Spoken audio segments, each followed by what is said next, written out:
Food and Beverage Magazine Live, bringing food and beverage to life.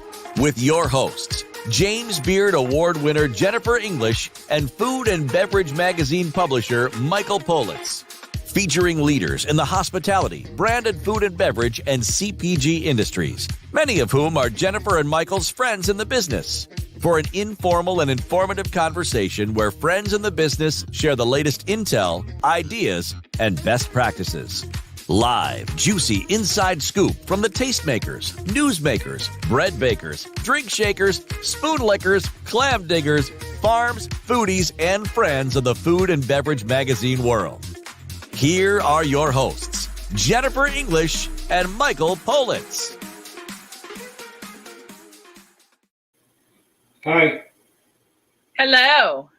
I wanted you to see how I go out, what it looks. I usually sometimes I'll put a hat on too. I don't want people to recognize me. Israeli army. Do I? Yeah. That'd be awesome. Thank you. Do I look good? Look good. And then I'll take off my glasses, and the girls are like, "Oh my God, who is that young? Who's that young, sexy thing?" And then I pull this off. They go, "Oh my God, that's an old man."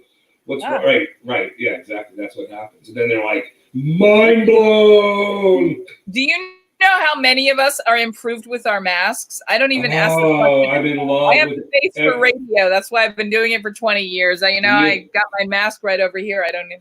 It's a beautiful thing. Everyone thought you were Elizabeth Taylor. You know what? My mother actually did look like Elizabeth Taylor. But do you know what today is? Yeah. It's a special Today day. is the deadline for filing your taxes or your extensions. Just want to put that out there while you still have a couple of minutes. Call your accountant. Tell him to do what he has to do. I think it takes 5 minutes online, probably. I know. Our accountant passed away. What? That's a wacky thing. I don't want to. Mine didn't, thank God. I know. That's always a good excuse, though, with the IRS. My accountant died. He died. I don't know what to tell you. I feel badly. He was the loveliest man. Listen, speaking of lovely men, I have a lovely guest. Man. Most days. That's not today. Woo. I'm an animal today. Let me ask you a question. You know how some people have someone at work that becomes the work wife? That's weird. I find that misogynistic, but sure, go ahead. So are we each other's work wife? No, absolutely. No. I have a wife. She's right here, bugging me all day long. But I want to do this. You know, this may be my new trend. We have a great friend of mine coming on. I've known her for, God, I don't even know, maybe 20 years. Absolutely in love with her and her sister and her brother-in-law and her father and everybody in her family. Can I tell you something? But wait a minute. I want a good show. So let me just do this because everything goes great with bacon. So if we put this on today, we're going to have a great show because everything goes good with bacon, right? Okay. I'll give you that. Okay, that's all. In Italian, there's an expression that translates, if you tell me who your friends are, then I can tell you who you are. If you show me who your friends are, then I can tell you who you are. What about your enemies? I think it's better with your enemies. If you tell me who you don't like, I can find out who you are as a person. One of the things I'm leading to is you have the most extraordinary friends, and I'm always blown away by the lovely people that are your friends. And your friends in the business turn out to be the best people in the business. And they say water seeks its own level. And when there are groovy people hanging around, guess what? They're going to be more groovy people attracted to that. So this is a groovy chick, I'm telling you right now. So a bunch of years ago, maybe 10 years ago, her father and I were he's a big rock star, but you'll find out who he is in a minute. Bigger than big rock star. We were pitching a show, and it was going to be called Dinner. It was going to be called Dinner at Michael's, but he kept saying it was dinner at his place. And we were at this big, huge meeting, and he pitched it out at Dinner at Meatloaf's. And I was like, it's supposed to be Dinner at Michael's. Why are you saying it's dinner at your place? And it was the greatest thing ever. But who am I going to argue with this icon, right? Of course, his name is Meatloaf, right? Separated, meat and loaf, not as one word, I'm just saying. But then, through all these years, I'm very close with the family. So his daughter, Amanda, television and movie star, right? Television and movie star.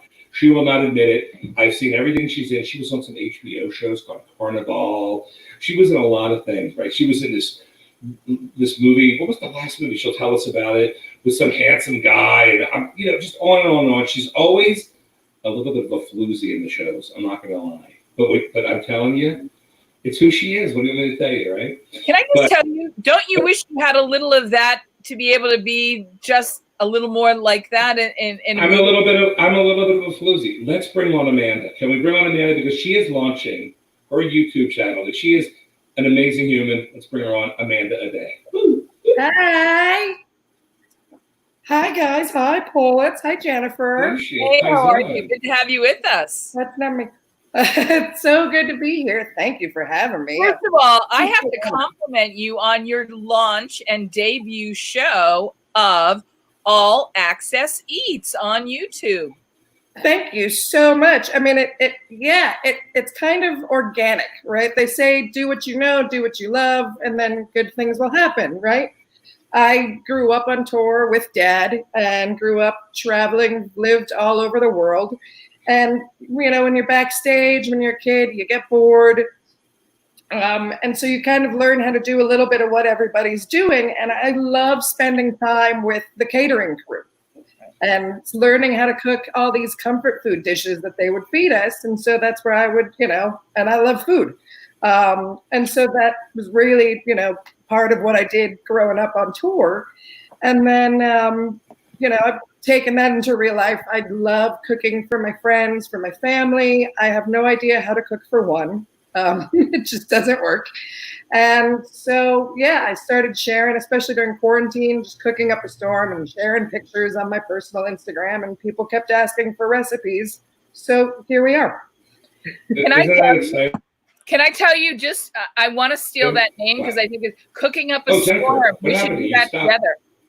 I would love to. Absolutely. That'd be fun. Cooking Up a Storm. Cooking Up a Storm. Absolutely. That was the idea, right? Like, yeah, so quarantine hit. I battled the depression of it all because I had all these.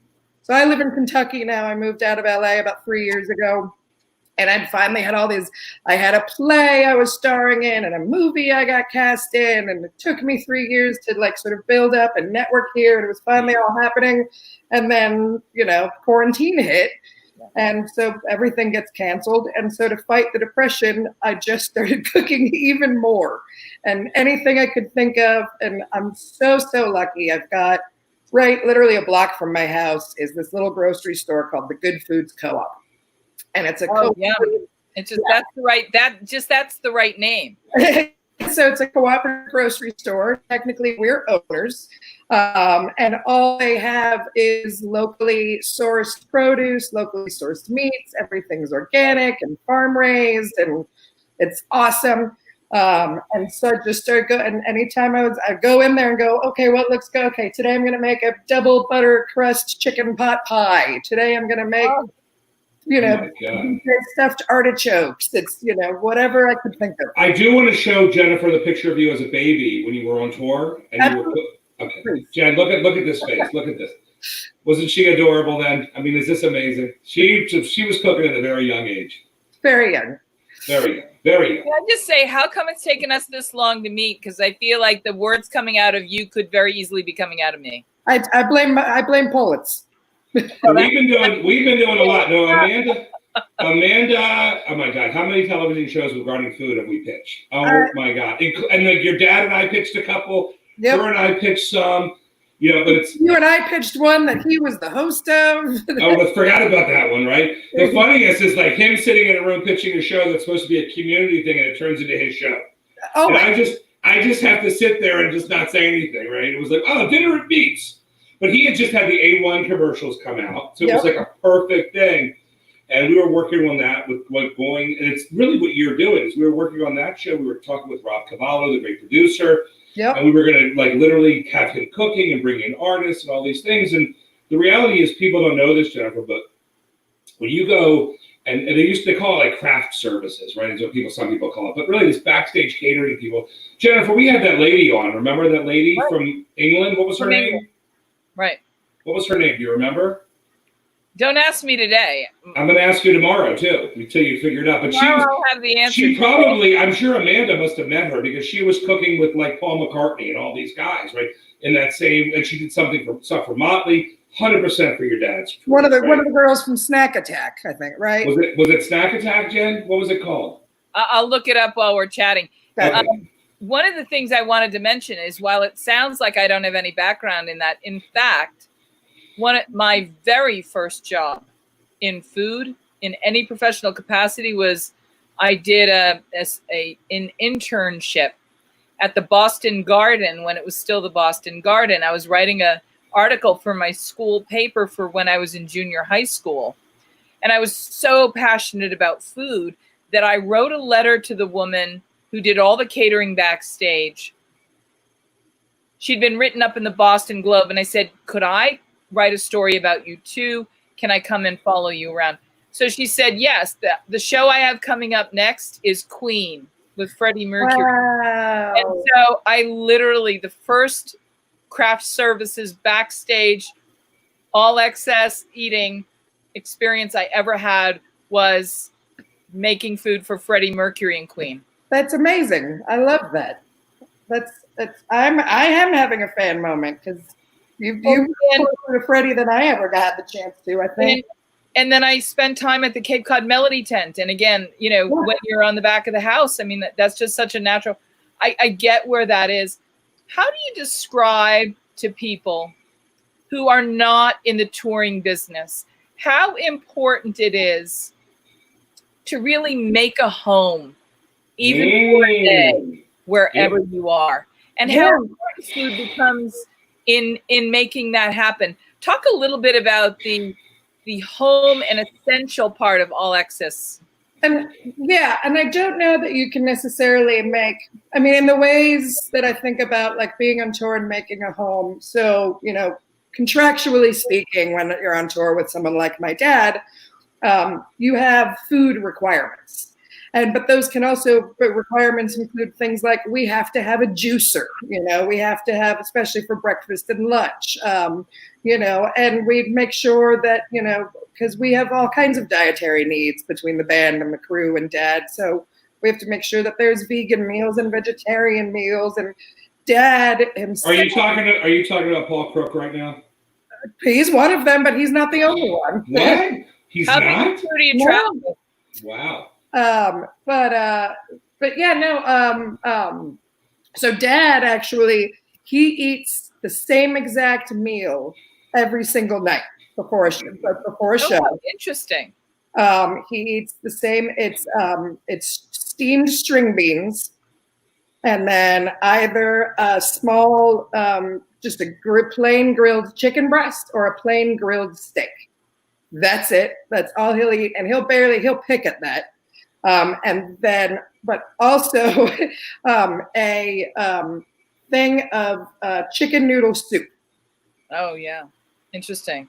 So and it's to eat the chicken noodle soup, but it's always there because usually he'll have at least a bowl of that, and But it's creating those creature comforts, because obviously backstage you know, I hear about artists that tour with furniture and vases and flowers. And Steven Tyler said what? What did Steven Tyler say? Dad is much more simpler than that, you know, really. He has his stuff that he needs that we travel with mostly. And then his food that he wants, and, you know, a certain number of just desk chairs in his dressing room. And that's about it. So it's about creating those creature comforts, and it's not just for dad, but for, like I said, for the whole band and crew, and because if you don't, you really will start to go a bit mad. So talk a little bit about All Access Eats as a platform, a stage for you to tell your food story. Yeah. What you created, and what do you intended to become? What do you intend to be? I don't know. You know, there's so many things that it could become that I'd roll around in my, you know, it's so early that right now I just want it to be what it's about. So I grew up on tour. I grew up traveling the world with dad. I learned how to cook all the comfort foods that I'm talking about from chefs all over the world. Because also growing up as a kid on tour, that idea of like kid food doesn't really exist. You know, there's the catering girls have enough requirements with dad and the band and the crew that they're not also going to cook another meal just for us. And so that really was out. And so I ate whatever was available, and, you know, And so that, I love German food. I love Japanese food. I love British food. As weird, everybody goes British food. Yikes! You'll see next week in my episode. It was actually a take on Julia Child's Chicken Archduke, but I learned it from some British chefs. There she is.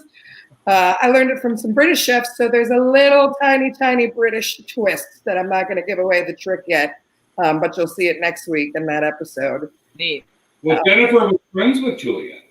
How about that, Amanda? I mean, friends.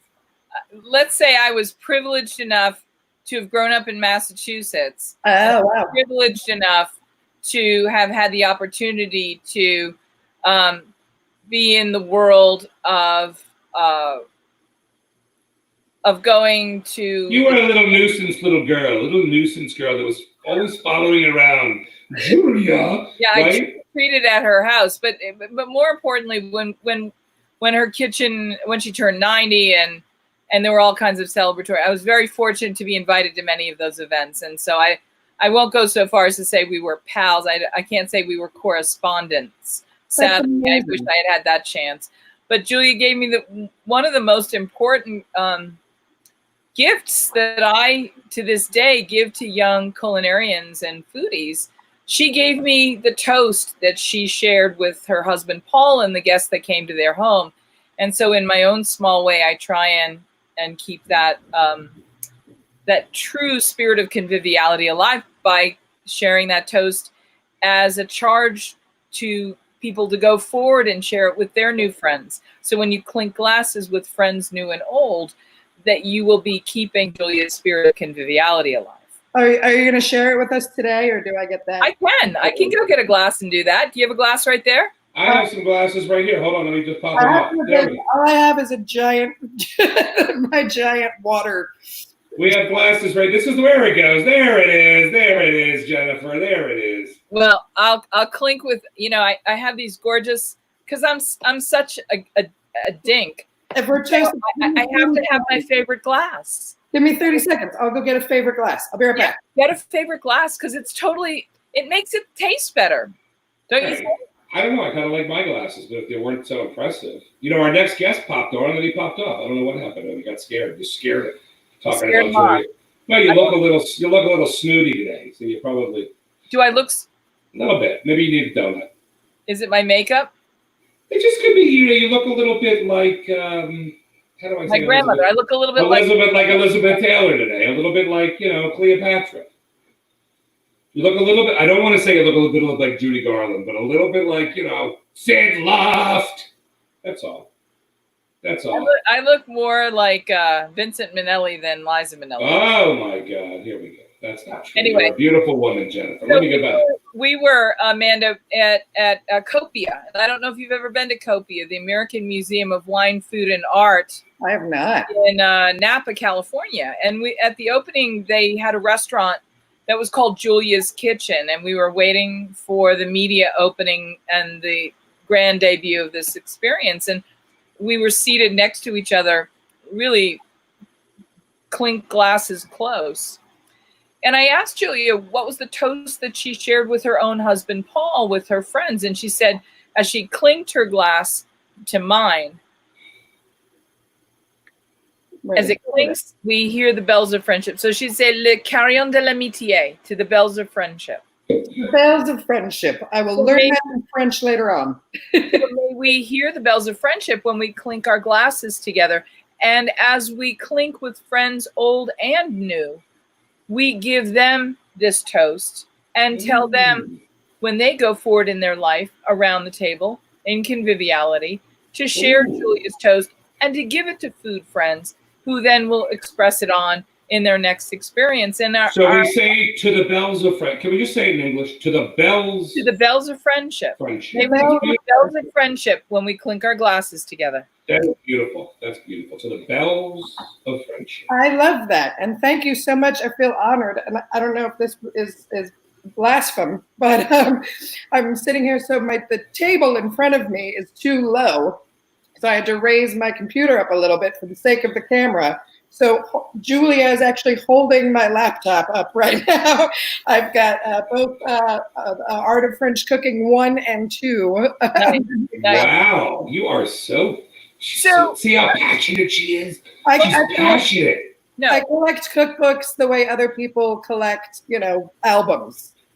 Can I just tell you, you and I are like sisters from different misters. we're syncing. I love Thank it. God. I collect cookbooks too. Do you travel a lot? Well, nobody travels now, but have you ever been to either the Omnivore bookstore in San Francisco with Celia Sack? No. She curates the best collection on the West Coast of vintage cookbooks. She has autographed editions. They're marvelous. They're the best rare esoteric cookbooks you'll find, as well as the best new books. And then, of course, on the East Coast, the one and only Bonnie Slotnick. She's just genius. And if you don't buy and collect from her, you're missing out because she's got a great collection. I have to learn about both. No, I travel. So, for instance, there was a cookbook that I really want. I find out about cookbooks online. I'm a child of the modern era, and I find out about them online. But for instance, I'd found out about a cookbook called Hot Beignets and Warm Boudoirs. Are you familiar with it? No, my gosh, that sounds fantastic. It's out of print now, but it's old recipes, old recipes from New Orleans bed and breakfasts and Amanda, I want to share something with you that we've never shared before in all of the years. Okay. And we're going to get Chad Belding's backstage. We're going to get Chad on in a minute. He's a very big, you're going to stay on with him, Amanda, because he's a big TV host. Can she? I would love her to. Oh, he's big. He's like the Outdoor Network. The only guy I know on that channel, Uncle Ted. Remember Uncle Ted had that show, Amanda? Oh, that Uncle Ted. I was like, how many Uncle Teds do you have? How many Uncle Teds do you have? I mean, honestly. He's fired from being Uncle Ted. Oh boy, here we go. Oh. All right, I want to show you this, then we're going to bring Chad on. So food and beverage, what did Jennifer, did you just write me a private chat? Let me see, what did she say? Make me disappear for a minute. Sweetheart, if I could make you disappear. All right, you go get something. I'm going to share this with you. All right, you ready for this? I'm ready. You're disappeared, Jennifer. Go get something. So Food and Beverage Magazine, right, as our gifts. Chad, you should watch this. I know you see me here. This is what we give. You see this cookbook?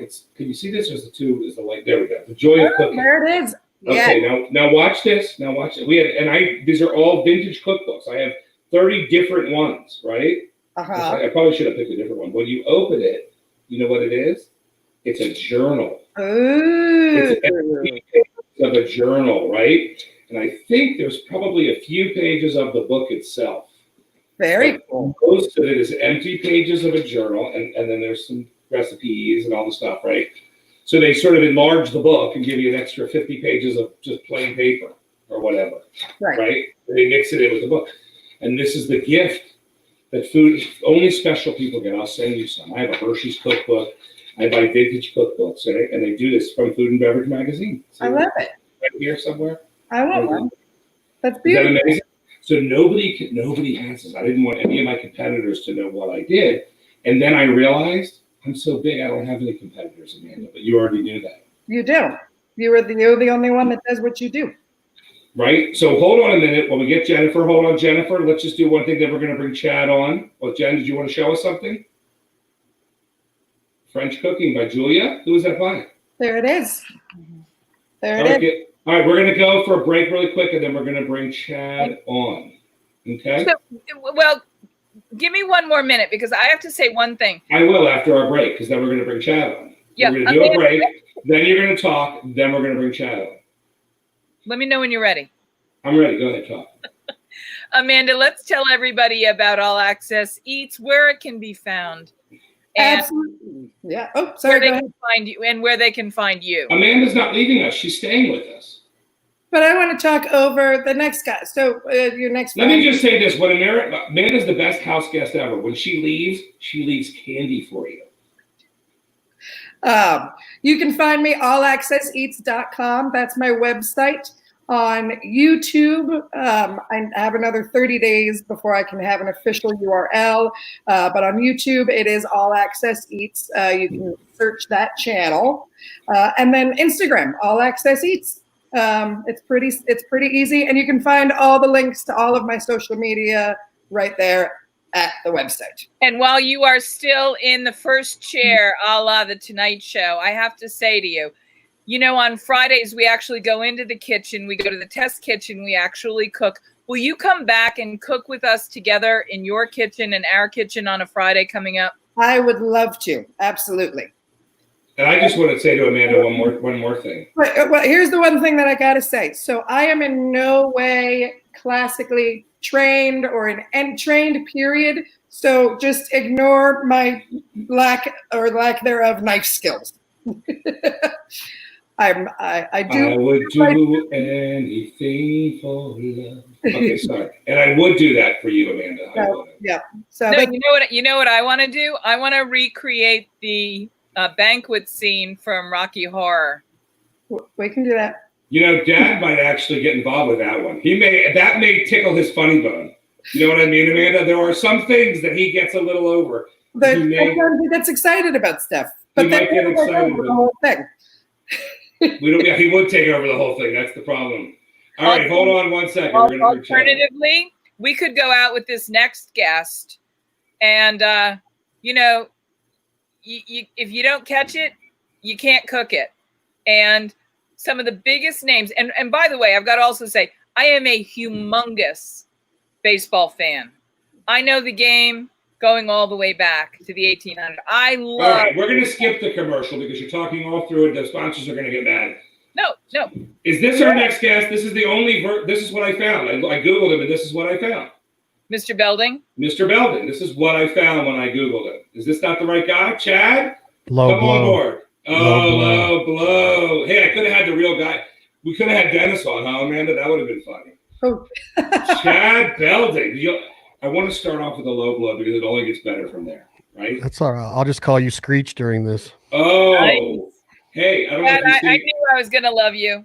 I don't know if you've seen his movies, Chad, but you would be happy to be called Screech. That's Dustin Diamonds? That's all I'm saying. I've heard of him.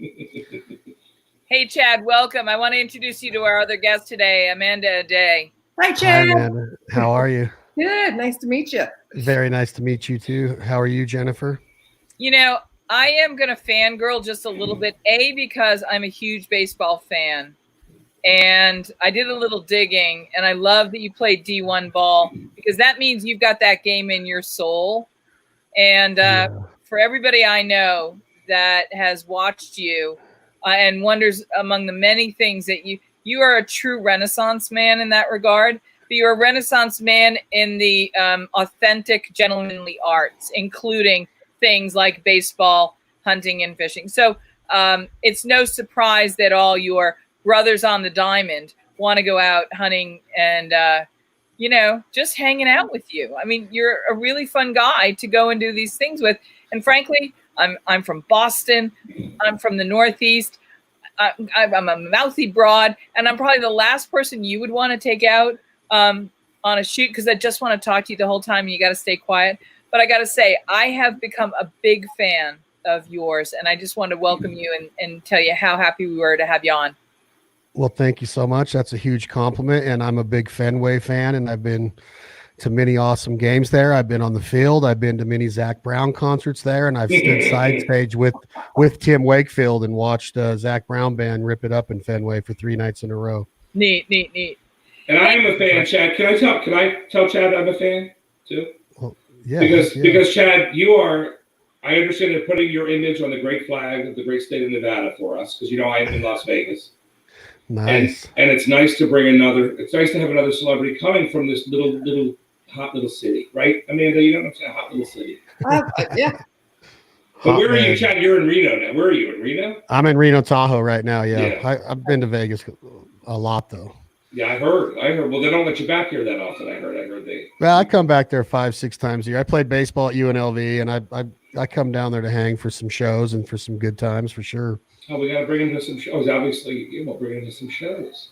You like that? Keep talking, I want to go to Jennifer. some shows. We're all about, Amanda's father's Meatloaf. Are you familiar with the guy? Meatloaf? Two Is different that? words? Oh, well, I saw you play his clip there. I love his music for sure. But no, I've never met the man. But I'm a That big makes fan. two of us. He would love you. That makes two. He would Is love that really you. your? Is that really your dad? Yeah. Oh, congrats! He's a stud. I love And that. he knows it. It's kind of hard to deny it. when you do it. So is that how you got into cooking with your dad's nickname, or did he get that nickname from loving to cook, or what? No, how he got his nickname is kind of a bummer, but his dad wasn't the nicest of guys.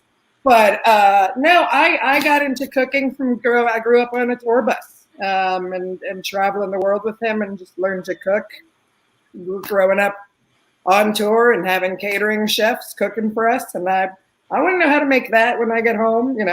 Yeah, That's cool. I'd like to be a fly on the wall on that tour bus for some of those nights. Hey, Well- Ted, let's talk a little bit about the way that you roll through the world and that you do it with, you've got flow. And I'm going to say that in all the things that I've learned about you, that ease that you have that respects nature, there's not a lot of struggle and strain, it seems. It seems like you understand something. I don't want to say it's spiritual necessarily, but you understand the nature of flow. And whether it's sports, competition, being out in nature, cooking, it really strikes me that might be the one thing that flows through everything that you do. This just sense of going with it and flowing instead of struggling and getting stressed. Would you talk a little bit about that? I don't know whether it's a character or a style, but you, in some ways, are one of the easiest guys I've come across in a really long time. And it's like you have a secret that I want to have you share with us. Yeah, I think at one time, Jen, that there was probably stress, when you're out there and you got capital and investment tied up in things. And as I matured into my career, though, I started to really get a fast picture of what I was meant to be doing. And, it was always about respecting the resource. I was raised to respect the resource. And that taught me that, the number one thing that I can do is to get intimate, and be present. So during the hunts, during the cookouts, during the recipes, during the photo shoots, during the phone conversations, I wanted to be present. I wanted to show people that I wanted to, have a lot of love and passion for what we were trying to do, whether it was a simple talk or whether it was showing somebody how to cook a rabbit or showing somebody how to hit a baseball.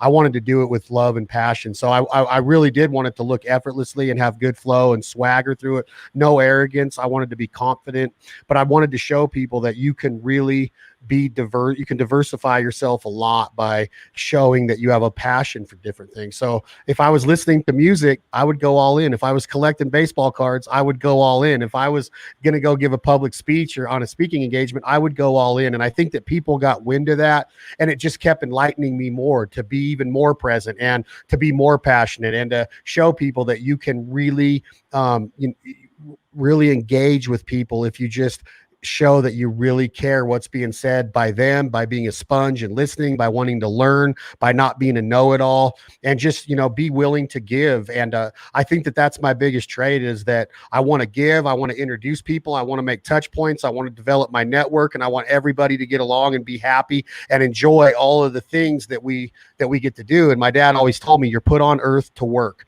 You're going to have a family, you're going to have a lot of love, but to get through life, you have to have a work ethic and you have to be a provider. So I learned that at a young age, and I want to show people that, living off the land is cool. Cooking wild game is cool. If you respect the resource and you have the heart of a hunter and the compassion for the animal that you're harvesting or pursuing or harvesting, then you can get people engaged and get them on board with you. And I think that during this quarantine, Jen, that we've shown people that, hey, we have freezers full of meat. We're willing to teach you our skill sets. We can build a fire. We can cut wood. We can do what it takes to survive when we're supposed to be isolated.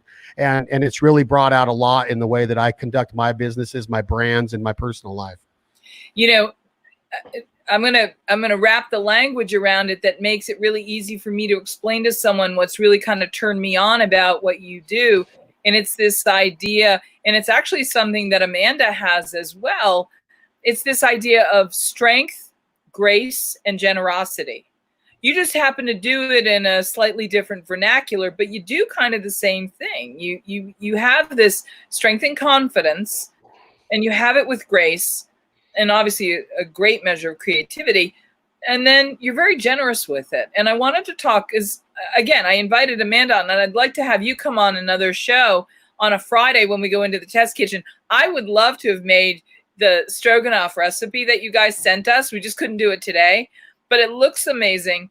Talk a little bit for us about your, food sensibility and your style, because the reality is the food piece of this is actually a relatively big piece of what you do. And it's impossible for me to ask you about this without pointing out that one of the first big things that James Beard, the father of American gastronomy, did was write as the food contributor for Argosy magazine, which was a men's magazine in the 1950s that regularly featured game recipes.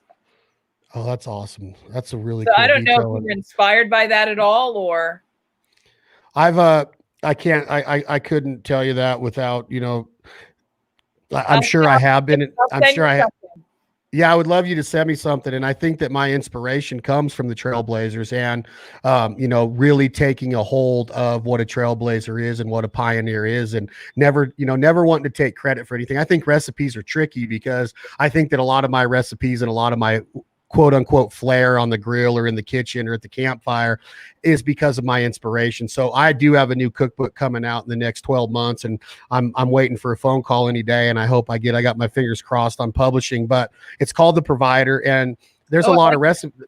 There's going to be 70 to 100 recipes, 10 guest celebrity recipes. And a lot of it's going to be stories and in the field instruction on how to butcher, how to process, and mainly where did my inspiration and my partner Chad's inspiration come from on these recipes. So for example, I'll be in the kitchen in south of Stuttgart, Arkansas, and there's a 68-year-old man named Billy Bogey that knows those flooded timber woods and that rice country way better than I ever will. And I sit there and I'm just in awe of his knowledge of the hunt. And then when you go into his kitchen, you're literally like, your jaw's even further on the ground because you're like, look at what he's doing. Look at the love he has for creating this table fare for all. And some of them could be strangers that you fall in love with this man within the first 24 hours. So I'm sitting there watching him cook fried bologna and grits and duck and smothered deer steak and squirrel and all of this stuff that's really good Southern flair. And I'm like, not only do the recipes taste good, he serves it with such love. You're just like excited to be in his line in his kitchen or at his table or around the fire with him. So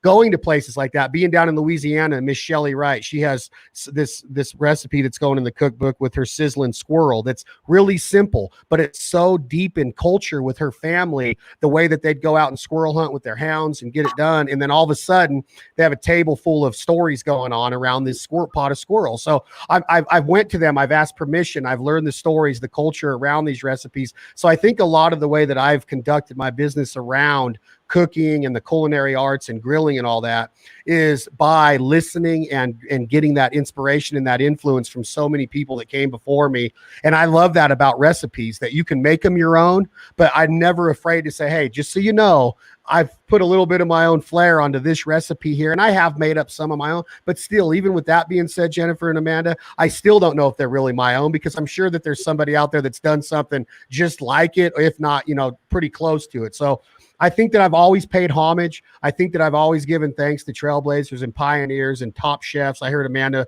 say that she wasn't professionally trained. I love taking pride in being a better boat driver and being a better butcher, a knife handler. If you guys listen to my podcast, I have two of them. One's called This Life Ain't For Everybody, and one's called The Fowl Life. I'm always telling my guests how envious I am of butchers and the way they can work a knife. So when I heard Amanda say that, I'm like, heck yeah, that is such an awesome art to have and livelihood to make your revenue and your source of income from. And if you get into a butcher shop with a butcher that knows his way around a deer or a cow or pork or whatever, I'm just sitting there going, dang, I wish I could do that. And it drives me to be better. So yeah, I think that I've always paid homage and I've always wanted to learn the different parts of it. Chad, that's so funny you mentioned that, because this is like the third day in a row we've had somebody mention the butchery arts. And I think a lot of people are afraid that some of those arts were potentially going to disappear, that we were doing too much industrial commercial production, that we were losing the fine art of some of these culinary Well, arts. hold on, time out, Jennifer, because what they were saying yesterday on yesterday's show, they were talking about how they're having robotic butcheries, which is not cool because Chad, Jennifer actually worked on some robot stuff herself in the kitchen. I just want to show you what she created, which I think is amazing because it's a ketchup machine for hot dogs and hamburger. Here, this is the best part coming up. It's the hot dogs. Who doesn't like Shark Tank? But they said no. It's right on target. It's right on target. Right, she's good. Right, she's got it. She's good. It needs a little bit of laser focus. Listen, but Jennifer, let me show you some stuff here. Let me just show you some of Chad's. Look at this. I know you can't see this guy, but look at this rugged guy. Look at this picture of him. I know, right? I mean, he's a little rugged. I feel a little bit, a little. I feel less like a man right now. That is a very sexy picture. But look at this one. Look at this one. I mean, and who knew this guy went to school and played baseball in the desert? Like, come on. See what I'm saying? He could be from anywhere. Who knew? Listen, I have to throw a couple of things out there. And Amanda, this will go for you too. I know how to dip a bird to get the feathers off, to clean a bird. Okay. So you could take me out.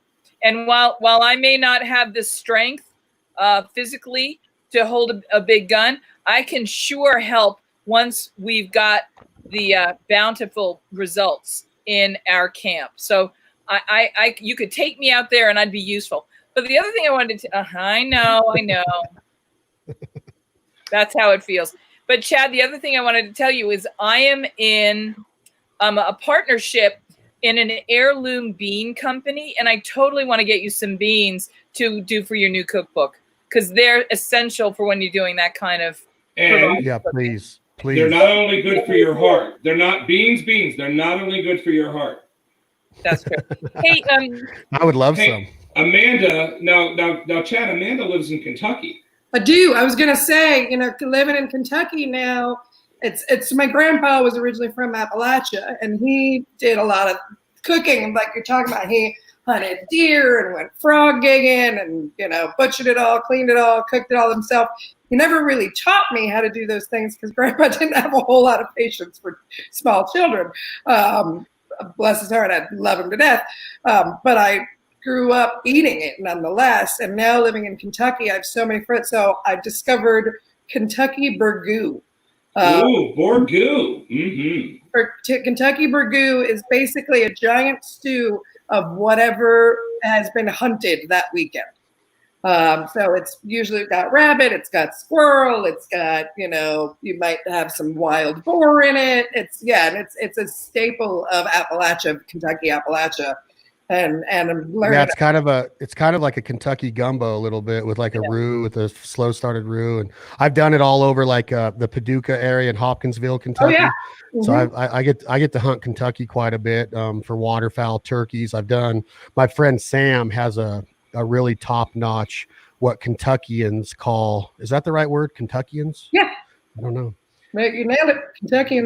They call it noodling, and he'll go down under the water in, places like Kentucky Lake or the big lakes around that area of Tennessee and Kentucky. And he'll put his arm into the mouth of a 65-pound catfish and wrestle it until he pulls it up and puts it in the boat. And then they have fish fries. But he's literally begged me to go. And I look at his shins and his forearms and I'm like, no, thanks. You look like a UFC fighter from getting beat up by catfish all the time. Yeah, I've seen it happen, but it's not something I plan on partaking in anytime soon. I would. Yeah, I'm not recommending it. No problem. I got to ask you on this, Chad, where are some of your favorite places from a culinary perspective where both the catch and the culinary tradition are some of the most, I don't want to say undiscovered because people in the region are going to know them, but where the rest of us just haven't fully appreciated what they have, the richness of? Where are some of these underappreciated catch and culinary hotspots in the country that you've had the benefit to go visit that you really want to make sure we know about?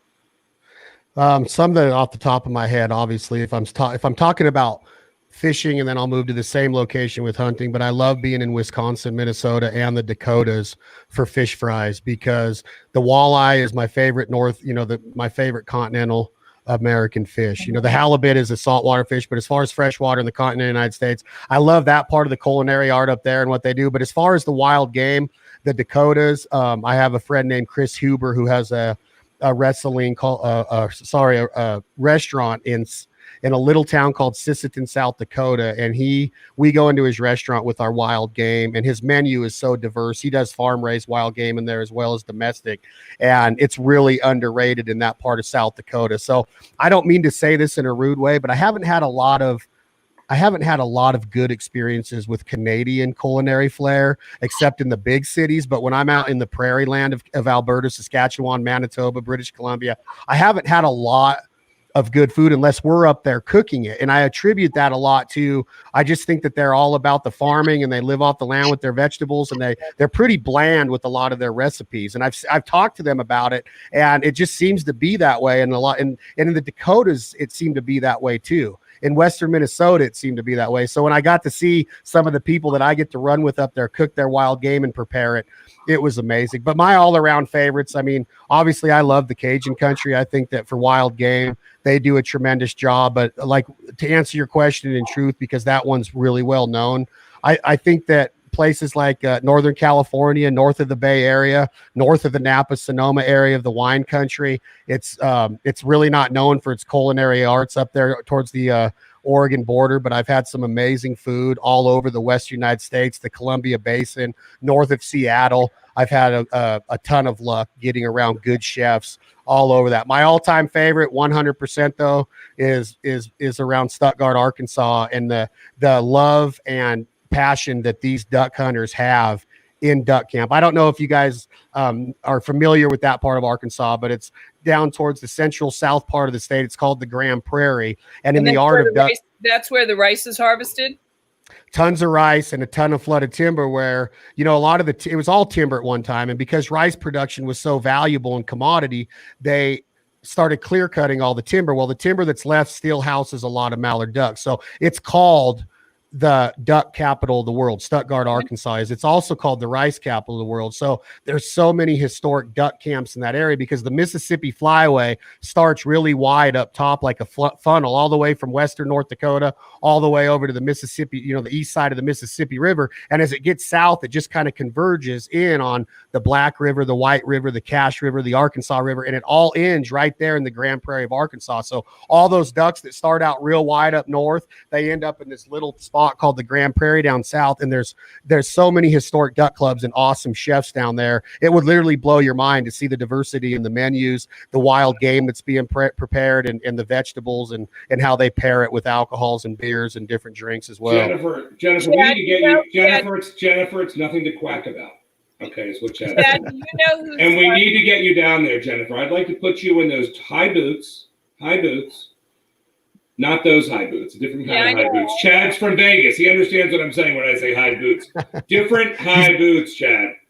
Right. I get it. You've been watching too much of that. There was another Saved by the Bell actress in a show called Showgirls. I think you've been watching too much. Oh my God. Yeah, did you want to Amanda, say hi to Barbara and let Chad know? Barbara, love you. Thank you for watching. Maybe Chad needs to know how famous her son is. Yeah, so this is Barbara Rosenfeld, the mother of guitarist and brother-in-law. And my brother-in-law, Scott Ian.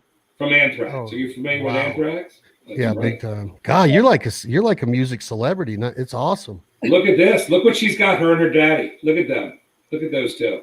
Look at that. Cool. Look at that Bat Out of Hell painting. What is that, Amanda? That's gorgeous. That's the original oil painting. What? Does he still have it? Is it in Nashville? Is it in Nashville right now? Yeah. That's cool. What? That is cool. From Bat Out of Hell. Only the biggest record. Is that the biggest record ever sold? No. I think now it was like fourth or fifth that's worldwide for a very long time. And I think it's the White Album is still. Really? I thought it would be Guns N' Roses. It's like the White Best Album. Best band of all time. White Album, Thriller, Eagles' Greatest Hits, and then Bat Out of Hell, I think. Wow. Something like that. I think Hotel California is like the biggest one of them too. I think. Well, it's Eagles' Greatest Hits. Oh, is it Greatest Hits? Yeah. Yeah. Well, Vince told me Dr. Feelgood was the #1 selling album of all I'm sure it is. Vince feels pretty good. We'll take you to any Motley show you want, Chad. Anywhere in the country. You just tell me when, buddy. You can't You're do my that guest. because I thought they signed a contract before they launched this tour No, to they're never do it back. again. There's a huge I know. stadium tour 1 year away from now. Whenever you want, buddy. Whenever you For want. real? Vince is my son's godfather. Whenever you want, we will go. But Chad, I'm a huge Crew fan. going back to the conversation we were having before, next time you're in Kentucky, do yourself a favor. And I don't know the guys that own it. I've eaten there a handful of times. It's a place called the Elkhorn Tavern. Okay. And it is an amazing seasonal menu. I think it might even change weekly, just depending on. We're going to connect you guys, Amanda, because he's going to be in Kentucky a lot. Chad obviously is madly in love with me as a human being. I could tell. He's like, Michael, I'm coming to Vegas, and I'm rolling with you, and we're going to go to some shows. It's a shame your dad doesn't have a show right now at the Planet Hollywood, right? I know. It's a bummer. We had some good meals, though, before those shows. That's for sure. We did have good meals before those shows. I miss Vegas for that reason. I tell Chill, my partner, I'm like, we got to go to Vegas. And he was like, oh, are you really? And I was like, I don't gamble at all anymore. I learned the lesson the hard way when I was 21, and I've never placed a bet ever since. But I go for the food and the shows and the drinks. Sister, I'm not coming to Kentucky without calling you first, but I also have to say that we were in Arkansas a minute ago in rice country. To tie this all together with a bow, do you know whose daddy was in the rice business? Julia Child. Oh, I was going to say, you know that? So I got you now. Family has roots in Arkansas rice country. So it's how we're all connected as foodies. I love it. That's so cool. I love it. That's why I did not know that, but now I do. I am. I did you mention Guns N' Roses because you know I'm a groupie, or did you just pick that one out when you said that name? Bro, I could tell you're a groupie at Guns N' Roses groupie. Steven Adler called me. Steven's called me and he said Chad's going to be on. Talk to him. You remember him? He was the I original love Adler. I've seen Adler's Addiction 3 times at the Rainbow Bar and Grill on Sunset. He's a sweetheart. Amanda, were we there? We could have been there, Chad. I 100% could have been there. Last time I saw Steve, was around NAMM show down in Orange County. So Adler's Appetite. Remember Chip Zanoff was in Adler's Appetite for a minute too. The last time I saw Adler's Appetite was at Pinky's. Oh my God! You know who was there that night? Kevin DeBroke from Quiet Riot.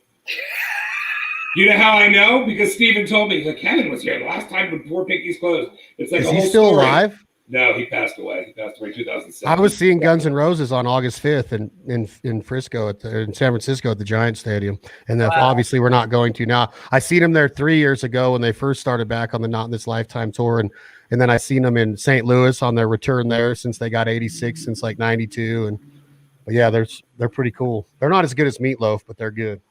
So Michael, here's the question: could we have a virtual summer food and music festival right here with our family of friends? No.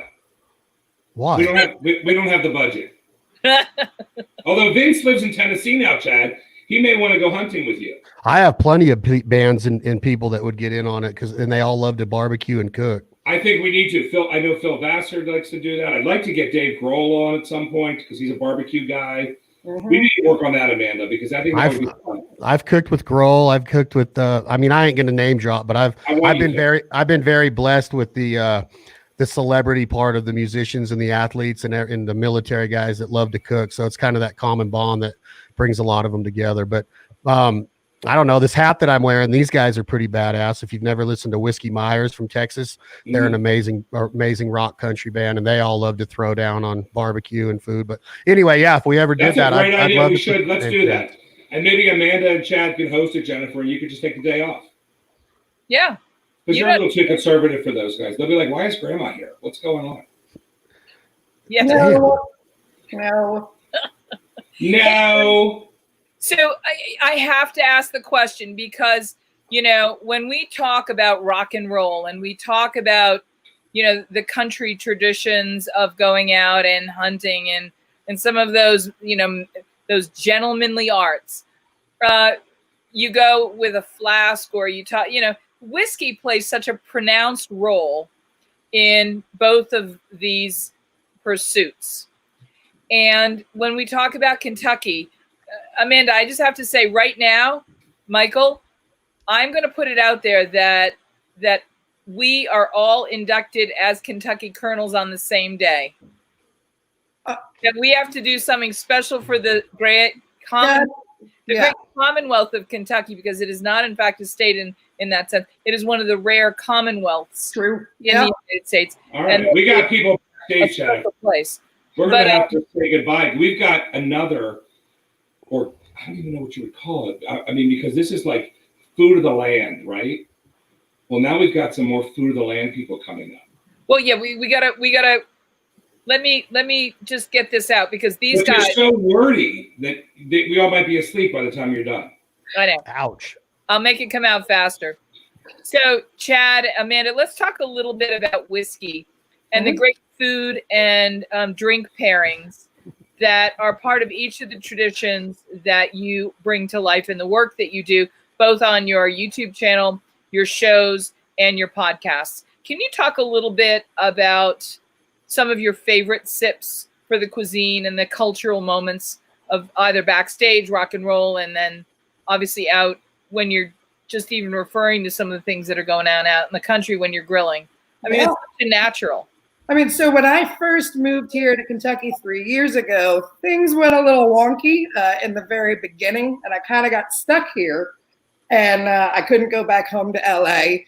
So I had subleased my apartment, and I couldn't kick my tenants out, blah, blah, blah. And so I took up a job bartending.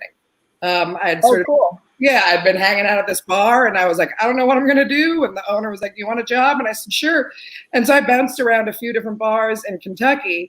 And I mean, bourbon, I've come to, before moving here, I was a big whiskey drinker, mostly Canadian whiskey, some scotches. And now I am sold on bourbon. I'm a bourbon girl all the way. And my favorite thing that I ever concocted as a potential for a bar that I worked at, I did a smoked peach so I actually smoked fresh peaches and muddled them and made like a smoked peach juice with a local bourbon and just a little bit of ginger ale. Ooh, yum. And that's probably the favorite, because I like things to be, I like my bourbon. I do. I'm going to admit. I mean, I'll drink moonshine straight. And I'll bring you some serious moonshine when you come visit me. But if I'm sitting down to have some food or something like that, I like it just a little bit of sweetness to it, but a natural sweetness. Let's bring on. Speaking of sweetness, Jennifer, let's just bring on the other guest. I feel that you're rude for wanting them to stay backstage. I'm not a rude guy. No. Chad, do you agree? She's being. I'm 100% in. I'll take 30 seconds to tell my whiskey story when you bring them on, or maybe 2 minutes and 30 seconds. They may have their own. They may have their own. Let's bring them on. Jennifer, why don't you introduce them? It took a little while for one of the guests to show her face. All I'm saying, it took a minute. I don't know what was going on. Go ahead. You introduce them, Jennifer. Okay, so there is an organization in this country called the Nekter Juice Bar. And what we have done today is we've created an amalgamation of not just guests, but concepts. And one of the things that we're going to do today is bring you to... let me start by saying everyone thinks that with pandemic, business has been grinding to a halt. They think that there is no opportunity. They think that if you're an entrepreneur, you better just, save your powder for when things get better. And we have been on the hunt for stories, and we've been on the hunt for people who are examples of making incredible things happen, even in the most unlikely of times. And so there's an organization called the Collaborative Partners who have teamed up with Nekter Juice Bars, and they are making things happen when it seemed like nothing should be happening, right? Like it seemed as though, we're just going to throw in the towel and wait till it all gets better. True successful artists and entrepreneurs will take a moment like this and they will seize it and they will make something happen. And Michael and I have felt really strongly that now is the time to inspire entrepreneurs and operators with success stories and passion stories, which is why Amanda and Chad are all on with us today. We're bringing people together who are inspiring so that operators and entrepreneurs everywhere that have been impacted can treat this moment of COVID impact as the moment of opportunity and inspiration. And I hope that you can appreciate that when we reach out to people like that and they come and say yes, that we have to say thank you very much. So Meiky Tollman is the CEO of the collaboration, and he joins us now with the CEO. And actually, she has this fantastic title that I'm going to have her tell us about, because it's not just the chief executive officer. She is doing so much more as the CEO / Nekter Juice Bar Guru. We welcome them now to not only our soiree, but this is our backstage, but this is our friends in the business party, and I'm thrilled to welcome them to it. Hi, guys. Alexis, hi. welcome. Hi. Thank you for welcome to my nightmare of Jennifer talking. Chad, I saw you giggle. I saw Chad giggle. I like her voice. I did see that. I did see the friends falling asleep, and that was funny. Yeah, it was funny. So let's find out. Is it Meiky? Is that how we pronounce that? Meiky. Meiky. Where are you from with a name like Meiky? Israel. Hello, my brother. Nice to see you here, Meiky. Nice seeing you. Ashkenaz.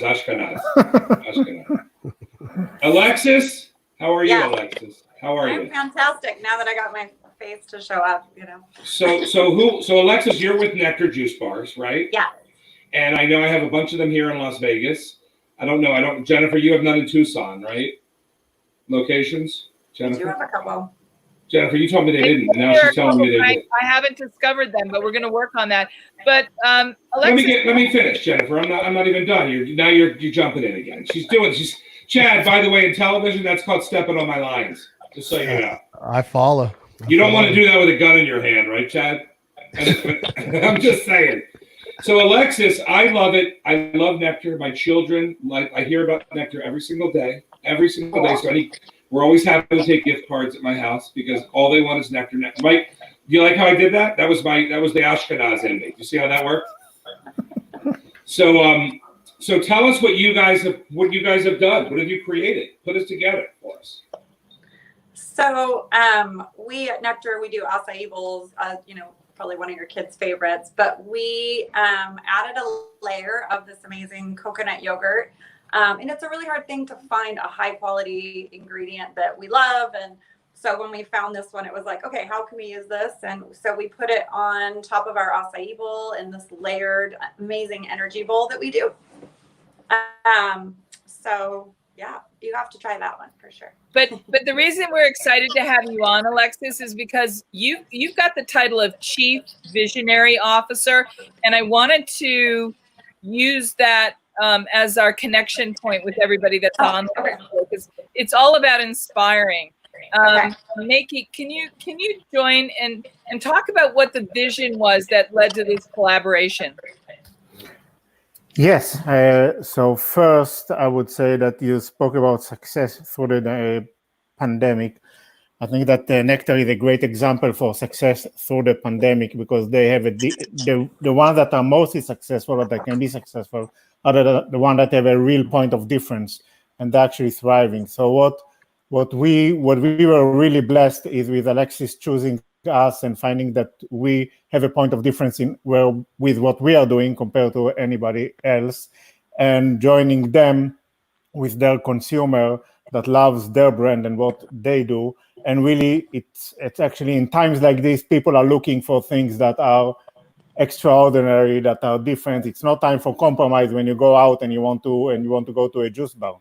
So they choose Nekter, and Nekter is thriving. And we, with our vision is to free the world from dairy, and we want to do it one cup at a time. But really by providing people with a product that will be they will not sacrifice anything. They will just enjoy it. It will be delicious, and the people who loves great product will love our great yogurt. So we're very blessed. We closed our Series A in the middle of March, and it was the day that the Dow Jones hit the 20,000. There was a lot of pressure at that day, as you can imagine.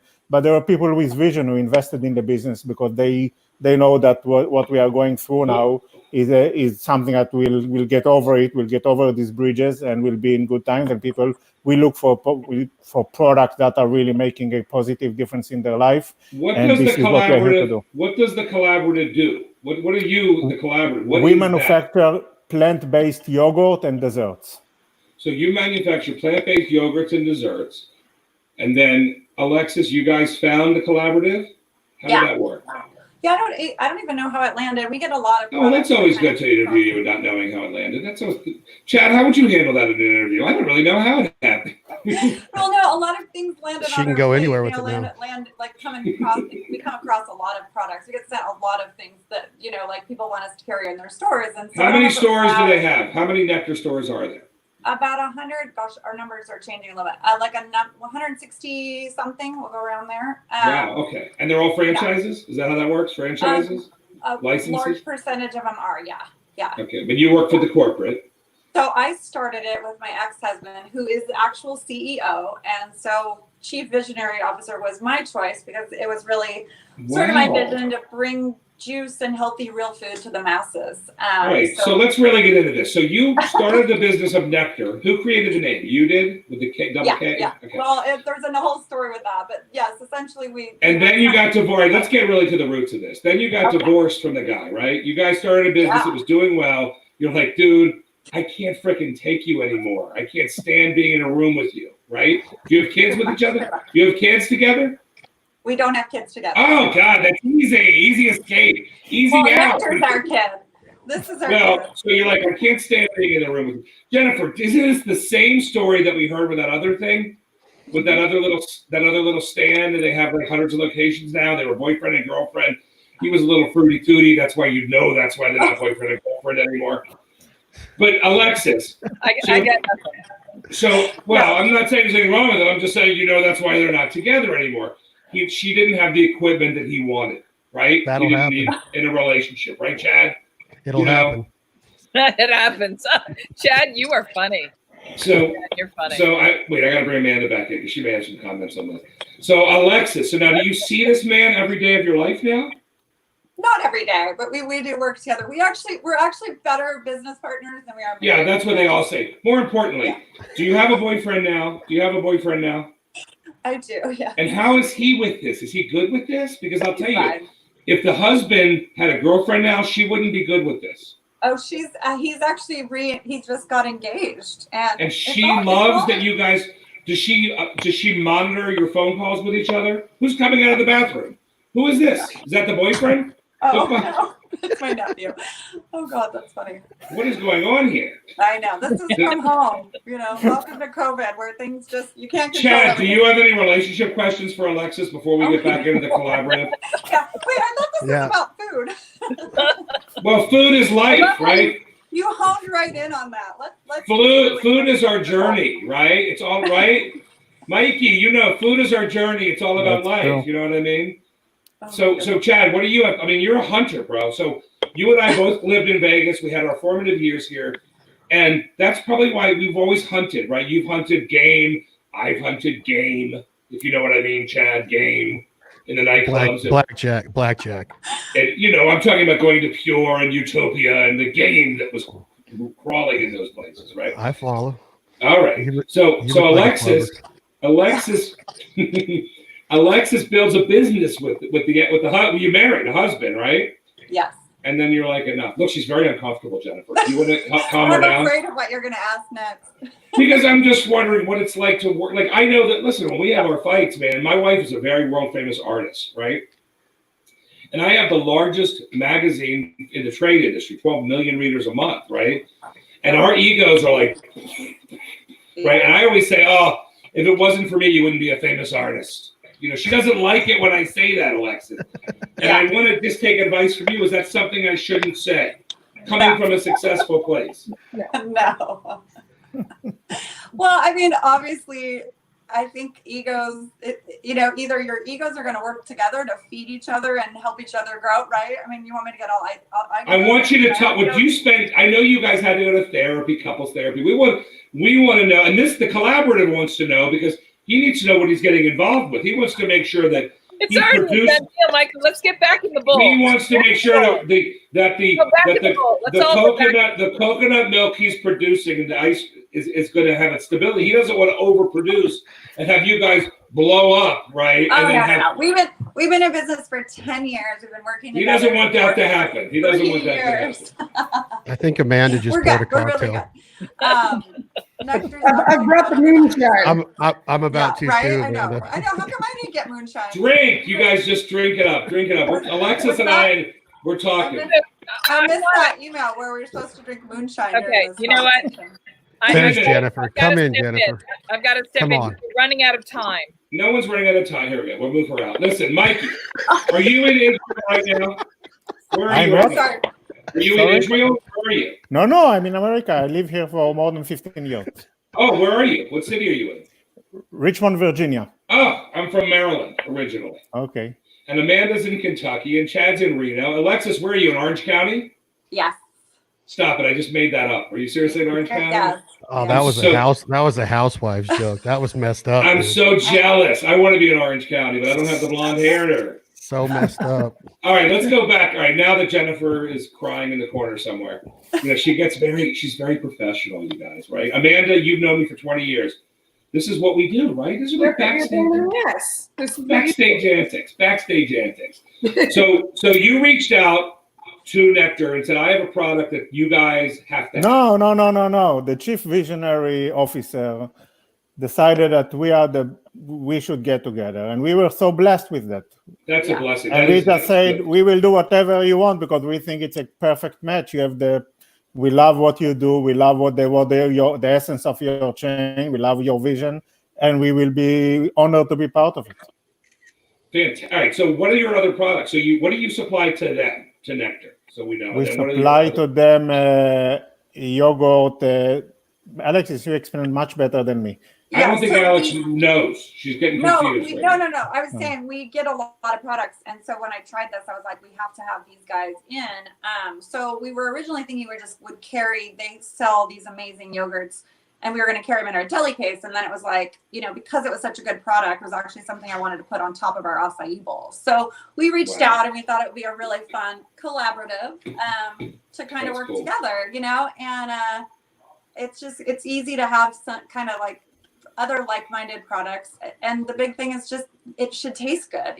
Health food doesn't have to taste disgusting, and I think that is one thing both of our brands truly believe in. It has to be healthy and it has to taste good, right? I think that's kind of. So you love his stuff. So what? Who are other people able to buy your products, or are you strictly licensed to Nekter right now? No. We sell in supermarkets.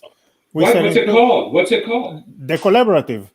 Wait, so I could go to the supermarket? Actually rebranded it. It used to be the Coconut Collaborative, right? And now it's the Collaborative because we are plant-based and we are about collaboration. But it used to be the Coconut Collaborative. Now we are launching into the market with the Collaborative name. So it's all at the grocery stores, like all over the country? In the grocery stores, you can find it in the area, in the Gelsons, in many natural specialty stores, in a lot of events in LA. In the South California, in the Bay Area, along the West Coast, we are with Sprouts nationwide. We are a fresh theme. So what you're saying is you're a very wealthy man. You're a wealthy man. I'm a very wealthy man because I have a great family. Now, Chad, that's my Israeli buddy. Now, Chad, would you bring that out into the field with you while you guys are out doing would you bring some coconut ice cream and yogurts out there? Yeah. I like healthy food. I mean, this is a weird show, Jennifer. You got. Now, by the way, I want to say we have nothing against people who do hunting. and like meat. We just know that many Americans, actually majority of Americans, wants to enrich their life with more plant-based food and more plant-based diet. Yeah. And this is what we offer them, to do it without compromising. Right, because you want to still have your brisket and your gefilte fish. You want to make sure we can have what we want to have, right? And then we incorporate it. Alexis, what is going on? You're making me dizzy spinning around over there like that. Sorry. I mean, I have a house full of children. Unfortunately, they don't listen when I say stay out of my way. you know, I cook with heavy cream when I'm making my sauces, but I use that plant-based milk in my coffee and in my cereal. Yeah. Not a girl. It's called The balance. crystal ball that we have here at Food and Beverage Magazine has indicated for a long time that we're all looking plant-based and plant-based forward. So I think you're right on point. It was one of the reasons we wanted to have you on. And I want to talk a little bit, Alexis, let's go back to you if we can. You know, there's something ubiquitous about this awareness that has happened over the last few years about having these really healthy, nutritious bowls. Can you talk a little bit about how companies like Nekter have woken us up to the way that we eat? Because I give up. Jennifer, I feel so sorry for you. I give up. Because I'm really interested. Because I've been so looking forward to having you guys I all know, on. I'm moving around again. I lost you. That's Jennifer, okay. Alexis, what are you doing? Now you have an empty chair. Is that for Elijah? What's going on over here? This is live. Okay. No, I wouldn't joke with you. We are huge Nekter fans. That is the God's honest truth. Good. I'm glad. No, we're very honored to have you all here with us. I keep And, not you know, being able to hear let's Jennifer. let's talk a little bit about this moment in time. All of you are entrepreneurs. All of you are business people that are in this moment. And the one question and the reason we've assembled this wonderful group together is to give inspiration to operators and entrepreneurs. Tell us what you see the opportunity of this moment as being. Could each of you talk a little bit about the positive, the silver lining of this moment in time business-wise, from the food standpoint that you all approach the work you do in? I mean, yeah, I can run with that. Like I said, I started this quarantine cooking up a storm like a mad woman and sharing pictures of my food. And then that turned into people asking for my recipes. And, my awesome boyfriend, my partner in crime and in life, he helped and made the suggestion of running with the fact that I have a background as an actress, as a filmmaker. So I have that presence on camera. And so I'm running with a completely new thing I've never done before. But it's something that two things that I love to do. I love to entertain people and I love to cook. And especially for me now, with so many people staying home and wanting to cook at home and not necessarily wanting to eat out at restaurants, it's a huge thing. People want new recipes. They want new ideas. And I think also too with what Nekter's doing, and they can speak on it. From my standpoint, when we first started hearing, meat's running out and there's not going to be any meat, I was like, okay, that's cool. I'm going to look up all the plant-based recipes that I can I can find. And I'm going to start, I'm going to up my culinary game with plants. And that's awesome. So that's what I have to say about that. I love it. I missed the question. For some reason, my service was spotty. The bottom line is operators and entrepreneurs in the food space make up one of the largest sectors in... She's having trouble hearing you, Jennifer. Hold on. Alexis, can you hear me? Thumbs up if you can hear me, Alexis. I can hear everyone but Jennifer. I don't know why. So what did I just private chat you when you told me that? What did I just private chat you and answer you? You said I can't see Jennifer. You said I can't hear Jennifer. I said you're lucky. Jennifer, what did you want me to ask Alexis? She's having trouble hearing you. Chad, stop laughing. You're antagonizing this whole thing. Go ahead. All he needs is an audience, and the next thing you know, I'm like following the elephant around with a broom and a shovel. All right, so here's what we need to find out, because Michael and I have a mission. Just tell me so I can talk to Alexis, because I'm going to translate for you. Yes. Okay, go ahead. What was the question? I forgot it too. Did anybody else forget it? Maybe this will help. Don't give me a cleaver right now. Oh, do not hand me a cleaver. All right, what's the question? Being an entrepreneur in these trying times. What's the silver lining? What's your silver lining? Where's the silver lining right now? Where's the silver lining right now? I want to know what Meiky has. Well, I think, we were pretty lucky. Our silver lining has been that we were already in an industry that helps boost your immune system. That was sort of already grab and go. So the silver lining is really, I think people are starting to look at their health. And then that kind of obviously is good for us because we're already in the business of helping people be healthy. Okay, hold on, Alexis. Jennifer, Alexis said the silver lining is.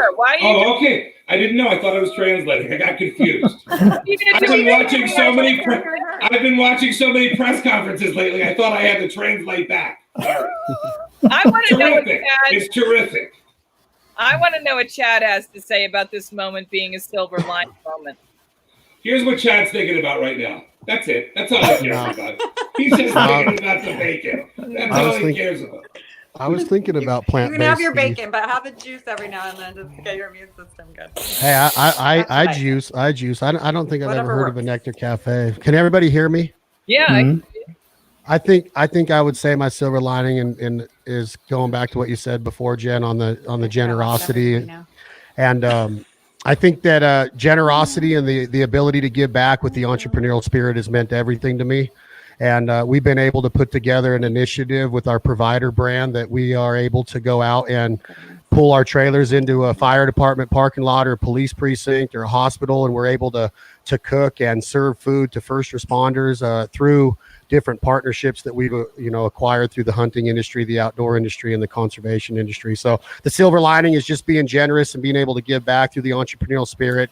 And there's a really cool story going on in my hometown to where one bar was shut down because of, the governor here shut down a lot of the bars, and a place that was serving food that was a custom brewery took 3 of those custom brews from that bar and that brewery that was shut down because they didn't serve brew, and he put them on 3 of his taps. So that bar that got shut down is able to generate revenue through this other man's bar right down the street. So I think it's that kind of thing with the entrepreneurial spirit shining through in America that keeps me going every day.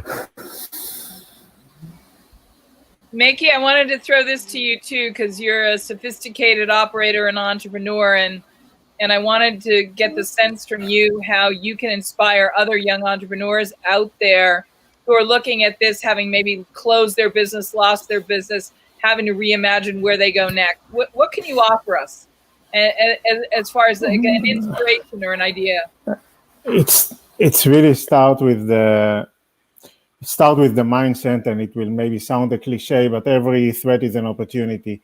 And that's a good start of how you set your mind. And from there, you go forward with it, and you look for your real strengths, where you are really better than others. And then but you really need to sharpen your pencil in these times, maybe another 7 times compared to regular times. And when you do it, and you do it with the right spirit, so good things are happening. We are right now tripled what we did last year. It's true that it was from a small base, but we tripled what we did last year, and we look to double it by the end of the year. And I will say what Alexis brought to us was we did not thought that food service should be on the list for this year. We said forget food service, but when then suddenly something like this come, and you find such a partner with such a strong brand, and people love it, and there's such a fit with the essence and with the quality, and things from there rolling forward in a collaborative and also enjoyable way. Do you think the collaborative could buy out her ex-husband so you guys could own the company together? This is our first Zoom introduction that I have with Alexis, so there's a long way to go till you. No, I'm happy to facilitate. Again, nobody's bigger than me in the industry. I'm going to make this happen, and I'm going to be a part of that. Alexis, I would invest. Chad's in too. Chad's in. Listen, I'll tell you one thing you did hit it right. There is a lot of synergies between the businesses. Oh, of course. I'll come up with a recipe that includes the collaborative yogurt in my next episode. Ooh, I love And, that. then I'm going to tie this all together one more layer and bring our friend Farmer Lee Jones in from the Chef's Garden. What are you bringing him in for? Is he here? Is he joining this? He's Because got a bow tie. I don't think Chad's going to like the guy. He's got a bow tie. He sells carrots. Why you keep Chad, throwing me Amanda, under the bus? There's a lot of you. assumptions going on. Chad and Amanda, this is for you. Knock it I off, make Screech. a sensational creamy dressing with the collaborative coconut yogurt. And it goes brilliantly well on Farmer Lee Jones's seasonal vegetables. I love it. And I think one of the all-time great synergies is going to be making sure that the collaborative and the Chef's Garden connect, because the synergy and the philosophies are so synchronous. I want to work with the collaborative. You know what? I have a new book out, right? And we were trying to help restaurants. Obviously, you do food service. Alexis, as much as I make fun, you guys are killing it. You're doing a great job. I'm sure the numbers are a little bit down, but it's okay because at least you're still in business, right? Yes. And there's a lot we need to do for the, I joke around a lot. I don't know if you guys noticed I'm a little bit of a jokester. I think Chad noticed. But I want to help. We need to help restaurants, right? And we need food service people like yourselves to be able to help. And one of the things that Jennifer and I was talking about is you have, and I think Alexis is probably a good example of this, Jen. She's a great example of this. That's why I know. Calm down. I don't need affirmation. Jennifer, Now you got me off track. I know she is. That's why Jennifer, I'm going to send you some guns. I'm just going to keep going, Chad. I'm just going to keep going. But the point is, when you started a business, you took a great leap of faith, right? Everyone told you, don't do it, you're crazy, right? So that happened to every restaurateur in the country, right? And now they're getting a little scared because of the pandemic and how things are reopening and the different rules and restrictions. But you know what? If they still have that fire, bring it out, right? There's still the fire in them. Find the way to do it. Okay, there's restrictions. There's always been restrictions. You've got the health department. You've got this. Now there's just other ones. Now there's just more restrictions, right? So it takes people like yourselves to say, hey, we can find, and I know that this is good, Meiky. Did I say that right? Meiky? How do I pronounce that? Meiky. And I know, look at him, he loves this. He loves that I'm just giving him attention, Chad. See what's happening? But there's people like yourselves that are saying, hey, we know that there's new things, there's new rules, there's new ways to do things.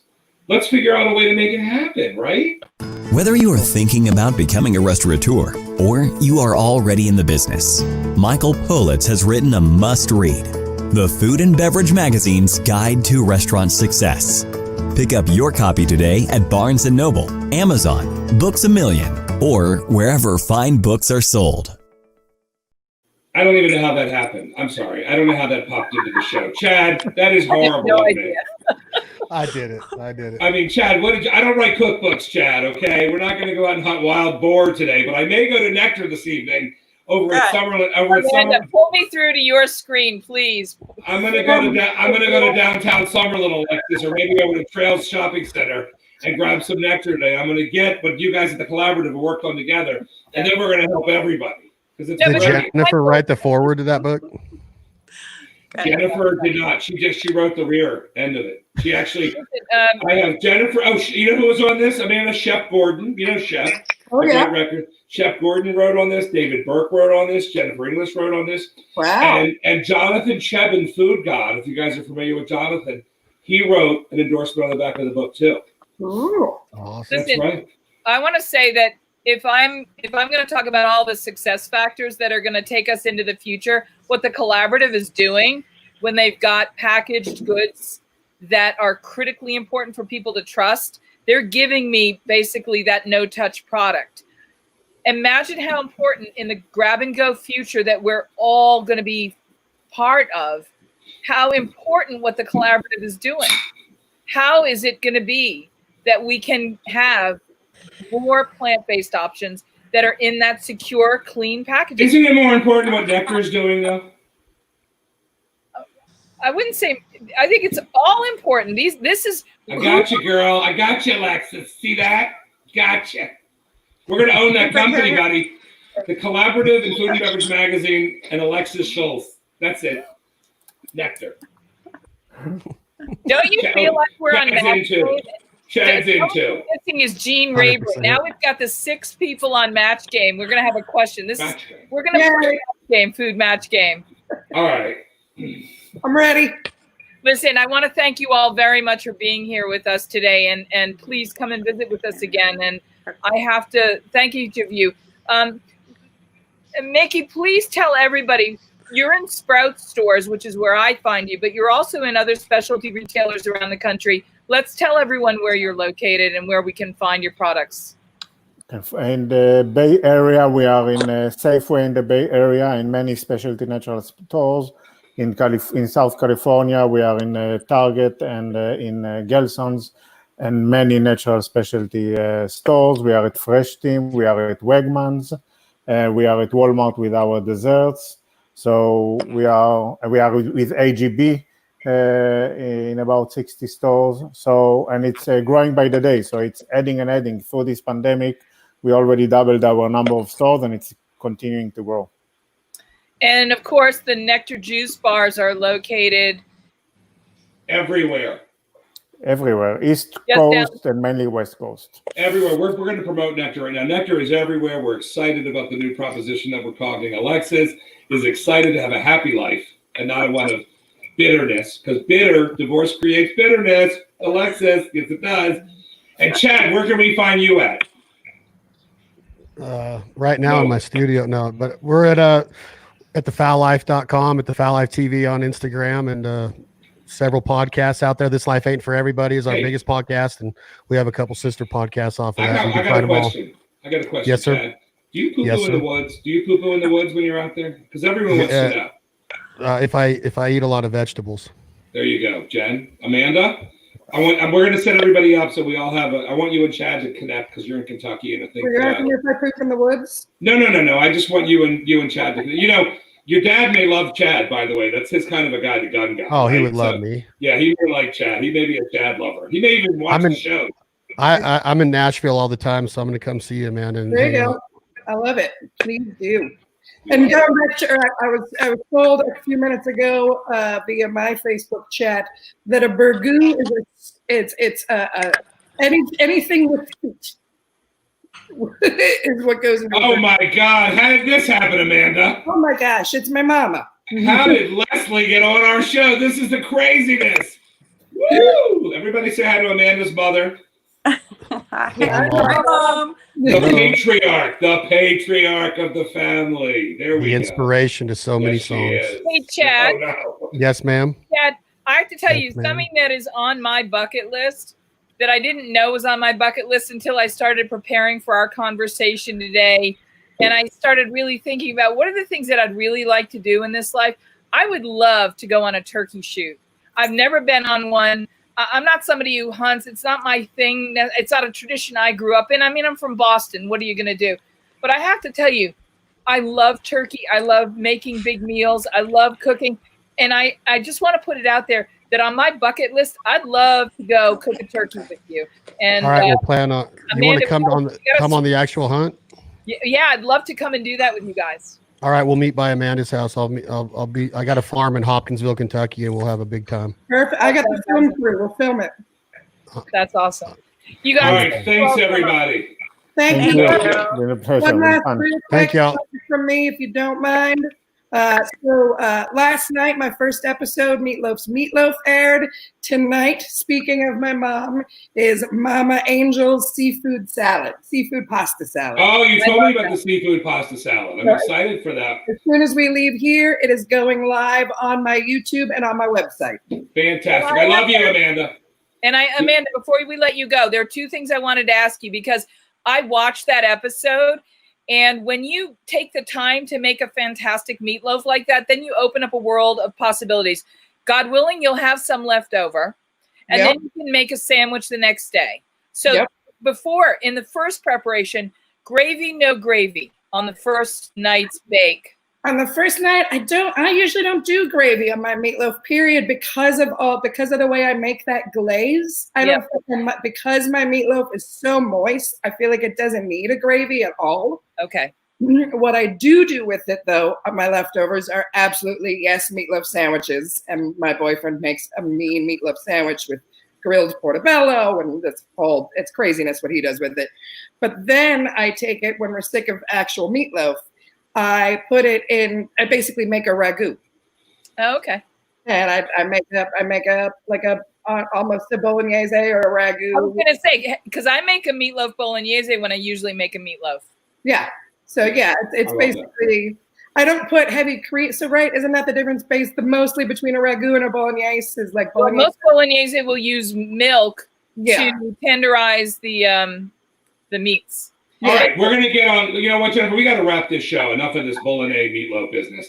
We are going to get Amanda back. She's always welcome. One more question. We all wait. Hold it for everybody. Needs that anticipation of the next question for the next show. No, Amanda. Meatloaf sandwich, hot or cold? Hot. I like mine cold.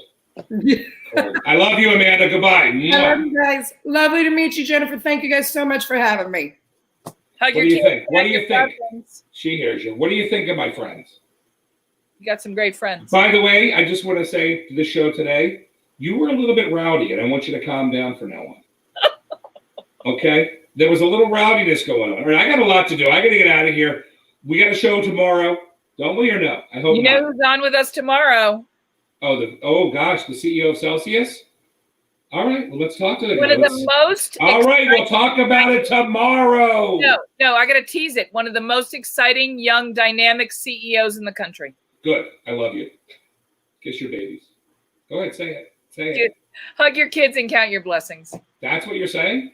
Yeah. Hug your kids and count your blessings? Yeah, that's what I always say. Such a beautiful.